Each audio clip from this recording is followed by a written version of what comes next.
Assalamualaikum warahmatullahi wabarakatuh. Kali ini saya akan mempresentasikan bab 5 metodologi penafsiran Al-Quran dari buku yang berjudul Metodologi Studi Islam. Pertama, pendahuluan. Banyak pemikir muslim memandang ilmu tafsir Al-Quran dan metodologi pembacaan atau usul fikih klasik tanpa cacat epistemologis apapun. Ajakan sejumlah ulama Indonesia untuk mengubah pola bermazhab dari yang hauli ke mahhaji mengandung pengertian bahwa metodologi klasik yang telah dikerangkakan oleh para ulama terdahulu memang sudah tuntas dan sempurna, sehingga kewajiban umat yang datang kemudian bukan untuk mengubahnya tetapi mengikuti dan melaksanakannya.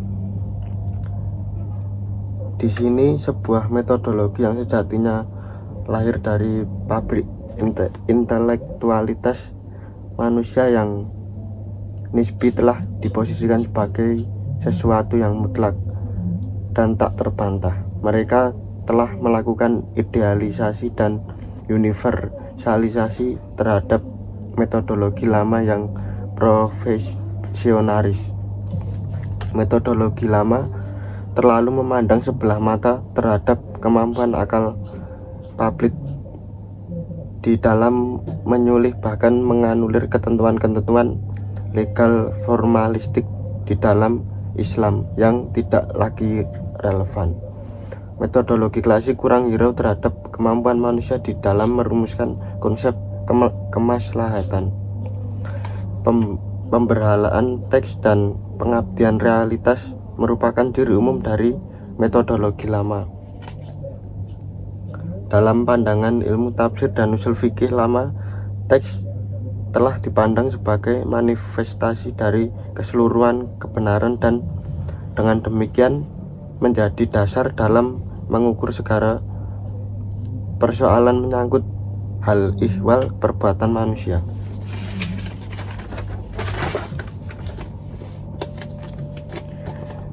Yang pertama, tekstualitas dan kontekstualitas Al-Quran.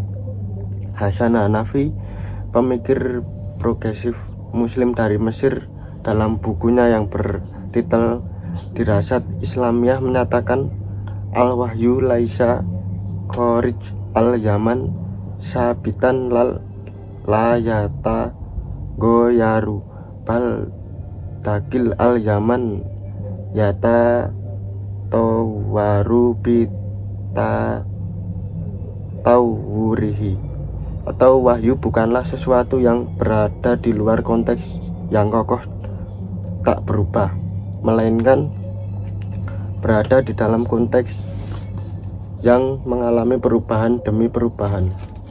Pernyataan Hasan Hanafi tersebut menegaskan sebuah tesis bahwa Islam bukan wahyu yang jauh di langit,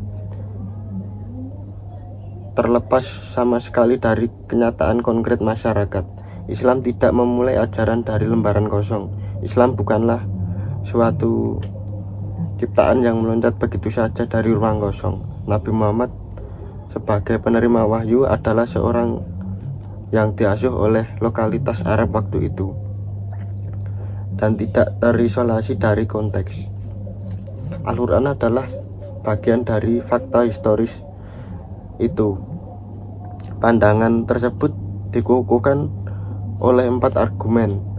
Yang pertama, Tuhan telah memilih bahasa manusia atau bahasa Arab sebagai komunikasi antara Tuhan dan Muhammad.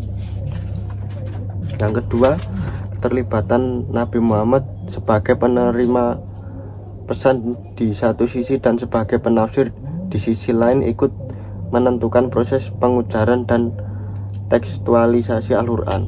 Yang ketiga, prinsip gradualisme dan keberangsur-angsuran atau bisa disebut al-tanjim yang ditempuh Al-Quran di dalam mencicil ajaran-ajarannya.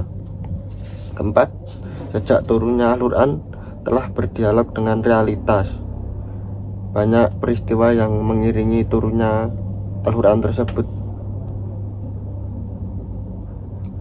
untuk menjawab pertanyaan dari umat waktu itu. Dengan itu jelas bahwa kehadiran Al-Quran bersifat kontekstual dan memiliki relevansi dalam kehidupan bermasyarakat saat itu. Bahkan Al-Quran pun menjadi cermin dari realitas kebudayaan dan hukum-hukum pra-Islam. Meskipun Al-Quran diwahyukan oleh Tuhan, secara historis ia telah dibentuk dan secara kultural dibangun. Bahkan bisa dikatakan bahwa Al-Quran datang untuk membangun dialog dengan masyarakat Arab. Dalam kitab-kitab fikih dan usul fikih klasik, kita akan menemukan sejumlah ketentuan ajaran dalam Islam yang diambil dari tradisi-tradisi sebelumnya, baik dari era kenabian sebelumnya yang disebut syar'u man hoblana, maupun pada zaman kevakuman kenabian atau disebut zaman fatrah. Terus maqasid al-syariah sebagai rujukan utama. Dalam paradigma ilmu tafsir dan usul fikih klasik selalu dinyatakan bahwa sumber hukum paling pokok atau masyadir asliyah asasiyah dalam Islam secara hierarkis hanya ada 4, yaitu Al-Quran, hadis, ijma, dan qiyas. Sementara maslahat mursalah, istisan, syar'u man hoblana atau nabi-nabi terdahulu, urf, dan yang lain-lain merupakan deretan sumber dari level sekunder atau disebut dengan masyadir tabaiyah. Dengan ini tampak jelas bahwa Al-Quran kemudian Al-Hadis menempati posisi sentral di dalam hierarki sumber-sumber hukum dalam Islam. Segala jenis tindakan dan kegiatan harus selalu berada dalam kendali dan kontrol Al-Quran dan Al-Sunnah. Bahkan sejarah masa kini dan yang akan datang sekalipun harus juga berada dalam ruang penaklukan kitab Al-Quran dan Al-Sunnah. Indikator yang dengan utuh menggambarkan tesis selama ini adalah ungkapan dari Al-Syafi'i, la tanjilu bi ahadin min ahli dini Allah nazilatun illa wafi kitab Allah al-dalil a'la sabil al-huda fiha, bahwa setiap peristiwa yang ada di bumi sudah ada ketentuan hukum atau dalilnya di dalam Al-Quran. Lepas dari itu, tidak bisa diingkari bahwa telah terjadi sejumlah kontradiksi di dalam Al-Quran yang diklaim sebagai poros atau seluruh dalil yang lain. Kontradiksi bukan hanya antara satu lafaz dengan lafaz yang lain, melainkan juga antara gagasan dan gagasan yang lain dalam Al-Quran. Akan tetapi penanganan terhadap kontradiksi yang bersifat isu dan gagasan belum banyak dilakukan. Tidak banyak ulama dan cendekiawan muslim yang memiliki perhatian utama untuk mencoba menyelesaikan gagasan yang kontradiktif tersebut, baik dengan cara memperbarui penafsiran maupun dengan menyusun sebuah metodologi pembacaan baru. Faktanya, hingga sekarang sekelompok pemikir Islam yang concern pada gagasan pluralisme agama biasanya hanya mengutip sejumlah ayat yang mendukung pluralisme agama dan seringkali melakukan pengabaian bahkan kesan lari dari kenyataan dari ayat-ayat yang menghambat jalan pendaratan pluralisme agama. Demikian juga sebaliknya, sembari merayakan ayat-ayat yang problematis dari sudut pluralisme agama, para ulama eksklusif kerap menafsirkan ayat-ayat yang secara literal jelas-jelas mendukung pluralisme agama. Bahkan para ulama kedua ini kerap meneriakkan slogan-slogan panas berkaitan dengan eksistensi umat agama-agama lain. Bertolak dari itu, sebuah gagasan perihal hierarki sumber hukum dan Islam perlu ditawarkan. Bahkan Maqasid al-Syariah merupakan sumber hukum pertama dalam Islam baru, kemudian diikuti dengan beriringan Al-Quran dan Al-Sunnah. Maqasid al-Syariah merupakan inti dari totalitas ajaran Islam. Maqasid al-Syariah menempati posisi lebih tinggi dari ketentuan-ketentuan spesifik Al-Quran. Maqasid al-Syariah ini merupakan sumber inspirasi tatkala Al-Quran hendak menjalankan ketentuan legal spesifik di masa masyarakat Arab. Maqasid al-Syariah adalah sumber dari segala sumber hukum dalam Islam, termasuk sumber dari Al-Quran itu sendiri. Oleh karena itu, sekiranya ada satu ketentuan baik di dalam Al-Quran maupun Al-Hadis yang bertentangan secara substantif terhadap Maqasid al-Syariah, ketentuan tersebut mesti ditakwilkan.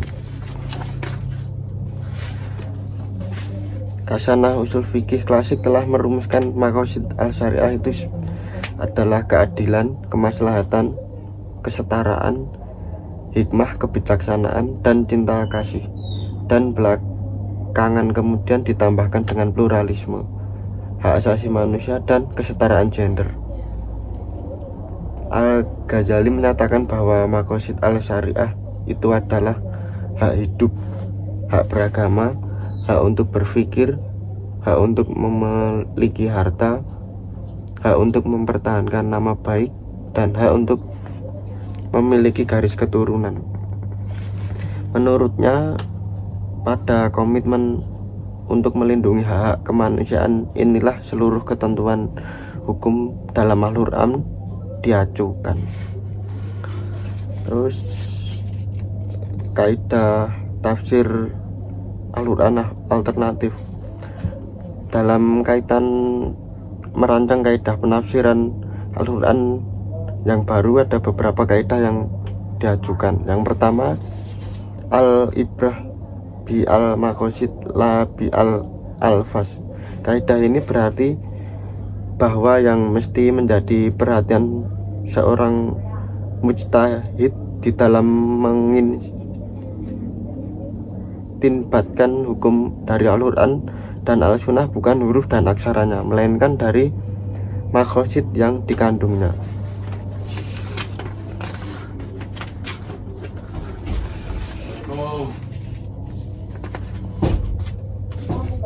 Kaidah al-ibrah bi al-maqasid la bi al-alfaz yang diajukan di atas merupakan antipoda dari kaidah lama yang berbunyi al-ibrah bi umum al-lafaz la bi khusus al-sabab, yang berarti bahwa yang harus menjadi pertimbangan adalah keumuman lafaz, bukan khususnya lafaz.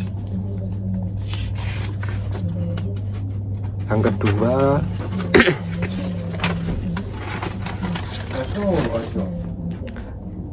Jawaz nas al-nusus al-juz'iyah bi al-maslahah. Sesungguhnya syariat atau hukum Islam tidak memiliki tujuan lain kecuali untuk mewujudkan kemaslahatan kemanusiaan universal dan menolak segala bentuk kemaslahatan atau dakrur al-mafasid. Ibnu al-Qayyim al-Jawiyah, seorang tokoh Islam bermadzhab di Hanbali, menyimpulkan bahwa syariat Islam dibangun untuk kepentingan manusia dan tujuan-tujuan kemanusiaan universal yang lain, yaitu kemaslahatan, keadilan, kerahmatan, dan kebijaksanaan atau al-hikmah. Prinsip ini harus menjadi dasar substansi dari seluruh persoalan hukum.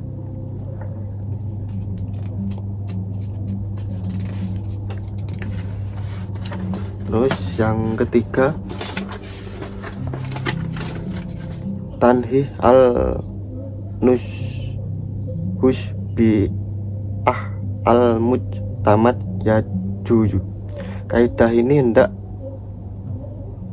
menyatakan bahwa akal publik memiliki kewenangan untuk menyortir sejumlah ketentuan atau partikular agama menyangkut perkara-perkara publik baik dalam Al-Quran maupun Al-Sunnah, sehingga ketika terjadi pertentangan antara akal publik dan bunyi harfiah teks ajaran, akal publik menjadi otoritas untuk mengedit, menyempurnakan, dan memodifikasinya. Terus yang terakhir, penutup, bagian kaidah tafsir dan usul fikih alternatif yang bisa disodorkan untuk membenahi kelemahan-kelemahan metodologi istinbat yang telah lama diresahkan.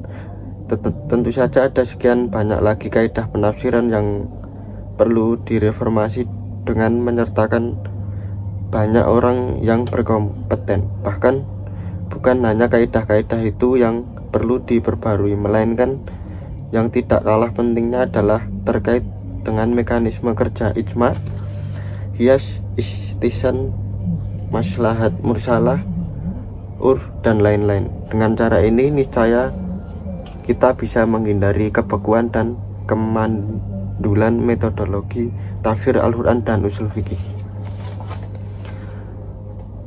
Selanjutnya, renungan saya setelah membaca materi di bab 5 ini adalah dalam memahami makna atau isi dari Al-Quran, akal, logika dan perasaan kita harus seimbang, sama halnya saat kita menjalani kehidupan sehari-hari. Akal dan perasaan juga harus seimbang. Terima kasih. Demikian yang dapat saya sampaikan. Wassalamualaikum warahmatullahi wabarakatuh.